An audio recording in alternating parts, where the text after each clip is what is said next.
Welcome back to our channel. अपनी last video में हमने थर्मोडायनामिक्स का सिलेबस डिज़ाइन किया था, तो आज हम अपने टॉपिक को कंटिन्यू करते हुए थर्मोडायनामिक्स को पढ़ते हैं। तो सबसे पहले इस टॉपिक को स्टार्ट करने से पहले हमें पता होना चाहिए कि थर्मोडायनामिक्स एग्जैक्टली होता क्या है। तो थर्मोडायनामिक्स होता है केमिस्ट्री की वो ब्रांच जिसके थ्रू हम वन फॉर्म ऑफ एनर्जी का ट्रांसफॉर्मेशन अदर फॉर्म में पढ़ते हैं। हमने जैसे बहुत टाइप की एनर्जीज पढ़ी हैं, केमिकल एनर्जी, मैकेनिकल एनर्जी, ठीक है, electrical energy, light energy, heat energy. तो इन सब फॉर्म्स को हम आपस में कैसे ट्रांसफॉर्म करते हैं, या फिर जैसे सपोज हमने केमिकल एनर्जी को मैकेनिकल एनर्जी में बदल दिया, या फिर मैकेनिकल एनर्जी को इलेक्ट्रिकल एनर्जी में कन्वर्ट कर दिया। जैसे फ़ैन हमारा जिस प्रिंसिपल पे वर्क करता है वो भी हमारा थर्मोडायनामिक्स के अंडर आता है।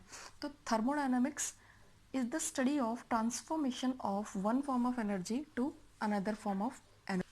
तो सपोज जैसे ये हमारा पूरा यूनिवर्स है, ठीक है। अगर इसको हम यूनिवर्स लेते हैं, एक छोटा सा पार्ट है, इसको कह देते हैं हम सिस्टम, ठीक है।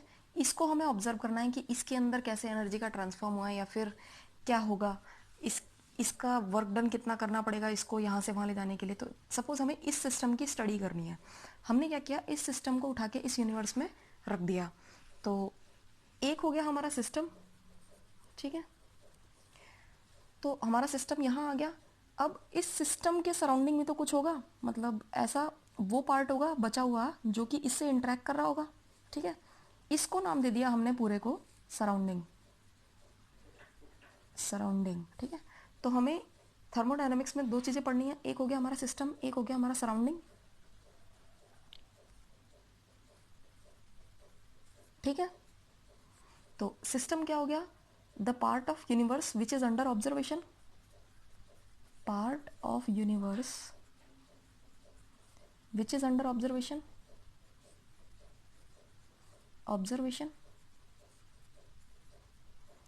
एक हो गया हमारा सराउंडिंग। सराउंडिंग क्या हो गया, part of universe that interacts with system,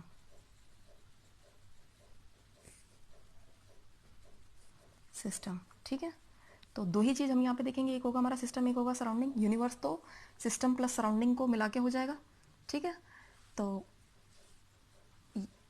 जैसे एनर्जी का ट्रांसफॉर्मेशन हो रहा होगा one form of energy to another, तो सपोज क्या होगा एक टाइम पे कि हम सिस्टम को या तो एनर्जी प्रोवाइड कर रहे होंगे, तो एनर्जी प्रोवाइड कहाँ से करेंगे, इसकी नियर बाय सराउंडिंग से ही, या फिर क्या कर रहा होगा, सिस्टम एनर्जी लूज करके सराउंडिंग में फेंक रहा होगा। दो ही चीज़ तो हम पढ़ सकते हैं यहाँ। तो फिर दो पार्ट को हम यहाँ स्टडी करेंगे, एक होगा हमारा सिस्टम, एक होगा हमारा सराउंडिंग। अब हम पढ़ेंगे जो वो होगा हमारा टाइप्स ऑफ सिस्टम, ठीक है। टाइप्स ऑफ सिस्टम हमारे कितने टाइप के होते हैं, तीन टाइप के हमारे सिस्टम्स होते हैं। एक होता है हमारा ओपन सिस्टम, ठीक है। सेकंड होता है हमारा क्लोज्ड सिस्टम। थर्ड जो होता है वो तो है हमारा आइसोलेटेड सिस्टम, ठीक है। ओपन सिस्टम क्या होता है हमारा, ऐसा सिस्टम जिसके अंदर matter as well as energy का ट्रांसफॉर्मेशन हो रहा हो। जैसे हमारा कप ऑफ टी है, सपोज ये हमारा कप है, इसमें टी रखी है, हॉट टी। तो जैसे हम इसको ओपन में रख देते हैं, इसके अंदर से क्या होता है, टेम्परेचर भी लूज कर देता है, हमारी कूल डाउन हो जाती है, ये कूल्स हो जाती है, ठीक है। और सेकेंडली क्या हो रहा था, इसके अंदर से कुछ ना कुछ अमाउंट ऑफ मैटर भी वेपोराइज हो रहा होता है। तो इस टाइप के सिस्टम को हम क्या देते हैं, हमारा ओपन सिस्टम। तो ओपन सिस्टम क्या हो गया, मैटर प्लस एनर्जी का ट्रांसफर, ठीक है। सेकेंड हो गया हमारा क्लोज सिस्टम। तो क्लोज सिस्टम हमारे कौन से सिस्टम होते हैं, जैसे ये हो गया हमारा, ये हमारा मिल्क है, इसको हमने एक कवर्ड बीकर में रख दिया। तो इसकी जो वॉल्स होती हैं वो ऐसी होती हैं कि इनमें से एनर्जी लूज कर रहा होता है ये। तो एक टाइम पे क्या होगा, मैटर तो नहीं निकल सकता इसके अंदर से क्योंकि ये ढका हुआ है, ठीक है। तो एक टाइम पे ये भी क्या होगा, ठंडा होने लग जाएगा, कूल्स डाउन, ठीक है। तो इसमें क्या होगा, मैटर नहीं ट्रांसफ़र होगा, एनर्जी का ट्रांसफ़र होने लगेगा, एनर्जी ट्रांसफॉर्म। आइसोलेटेड सिस्टम हमारा क्या होता है, जो हमारे थर्मोफ्लास्क्स होते हैं, जैसे हमारा वो होते हैं, क्या नाम है, थर्मस वगैरह, उन वो ऐसे मटेरियल्स के बने होते हैं कि इनमें से एनर्जी का ट्रांसफ़र नहीं होता, ठीक है। और मैटर तो इसलिए नहीं होता क्योंकि ये ओपन नहीं है, ये भी नहीं हो रहा होगा, तो इसमें क्या होगा, मैटर भी ट्रांसफ़र नहीं हो रहा होगा एंड एनर्जी भी ट्रांसफ़र नहीं हो रही होगी। तो इस टाइप के सिस्टम को हम क्या देते हैं, आइसोलेटेड सिस्टम। तो अभी तक हमने 3 टाइप के सिस्टम पढ़े, एक हो गया हमारा ओपन सिस्टम, एक हो गया हमारा क्लोज्ड, एक हो गया आइसोलेटेड। तो थर्मोडायनेमिक्स में हमें करना क्या है कि हमें सिस्टम की स्टडी करनी है, यानी कि एनर्जी का कैसे ट्रांसफ़र हुआ होगा उसके अंदर। तो हमें पता है कि आइसोलेटेड सिस्टम में एनर्जी का ट्रांसफ़र ही नहीं हो रहा है, तो फिर इसको क्या करेंगे, हम यहाँ स्टडी नहीं करने वाले हैं, तो इसकी हम यहाँ बातें नहीं करेंगे। अब बात आती है हमारी open system and close system. तो ओपन सिस्टम के अंदर energy as well as matter transfer हो रहा है, तो यहाँ पे 4-5 वेरिएबल हमारे जनरेट हो रहे होंगे जो कि इस सिस्टम को डिफाइन करेंगे कि सिस्टम किस स्टेट में है या फिर क्या उसकी एग्जिस्टिंग स्टेट है। तो जनरेट होने वाले यहाँ पे वेरिएबल क्या होंगे, pressure, volume, entropy, temperature and amount के लिए यहाँ पे एन आ जाता है, number of moles. And close system में सिमिलरली क्या हो जाएगा, सिर्फ अमाउंट वाली टर्म नहीं होगी क्योंकि इसके अंदर अमाउंट का ट्रांसफ़र होता नहीं है, तो यहाँ पे जनरेट होने वाले वेरिएबल्स क्या हो जाएंगे, pressure, volume, entropy and temperature. And potential कह देते हैं हम यहाँ पे एनर्जी टर्म्स को। तो यहाँ पर ओपन सिस्टम में 5 एनर्जी की टर्म जनरेट होती है, उनको हमने पोटेंशियल कह दिया है, वो हो गया हमारा G, H, A, U and mu I. तो अमाउंट से जनरेट होने वाली एनर्जी की टर्म को कह दिया हमने केमिकल पोटेंशियल, ये हो गया हमारा।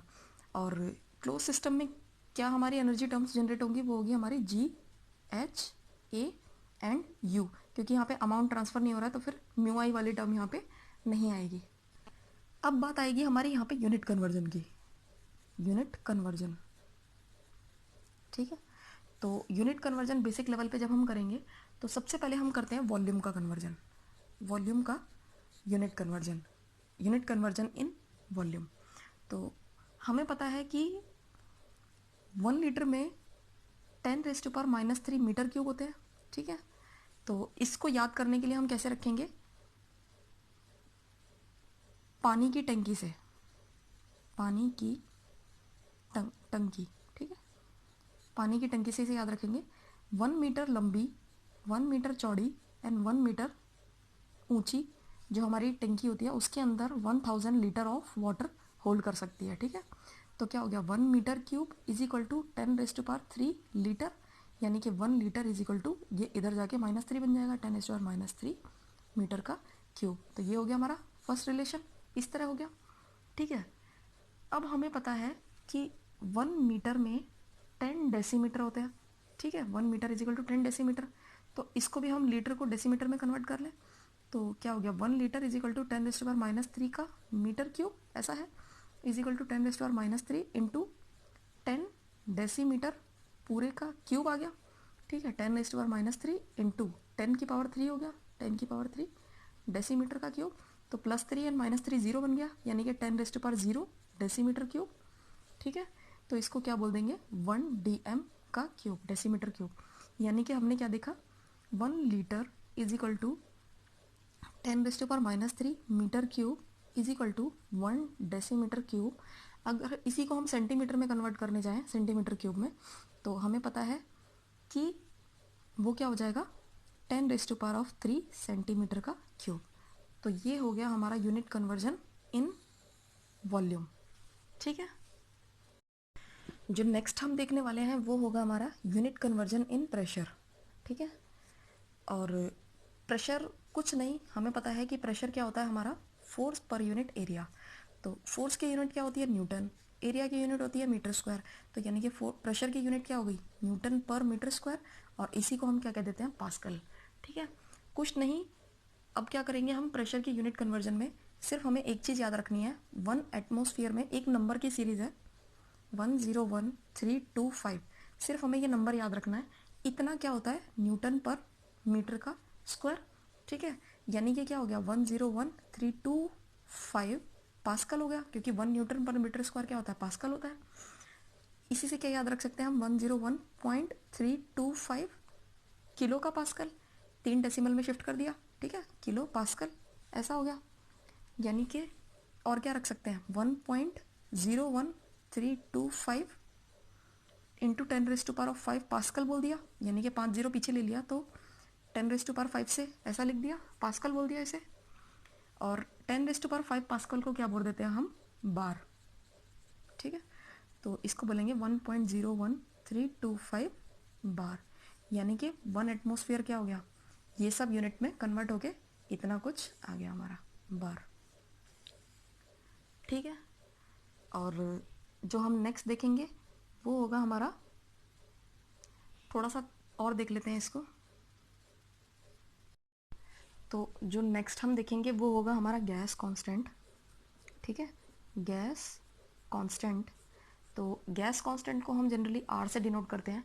वेरियस यूनिट्स में हम गैस कांस्टेंट को कैसे मेमोराइज करते हैं, तो फर्स्ट जो हमारा जो गैस कांस्टेंट होता है वो होता है 8.314 जूल पर केल्विन पर मोल।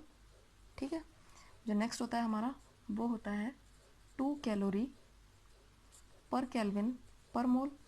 नेक्स्ट जो होता है वो होता है हमारा 0.0821 लीटर बार पर केल्विन पर मोल।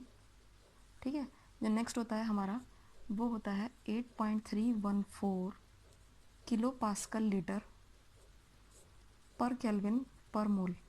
ये के और ये के दोनों अलग अलग हैं, ये किलो वाला है, ये है फॉर किलो, ये है फॉर केल्विन यानी कि टेम्परेचर, तो इन दोनों को कैंसिल नहीं करना है। एक है हमारा 0.08314 लीटर बार पर केल्विन पर मोल।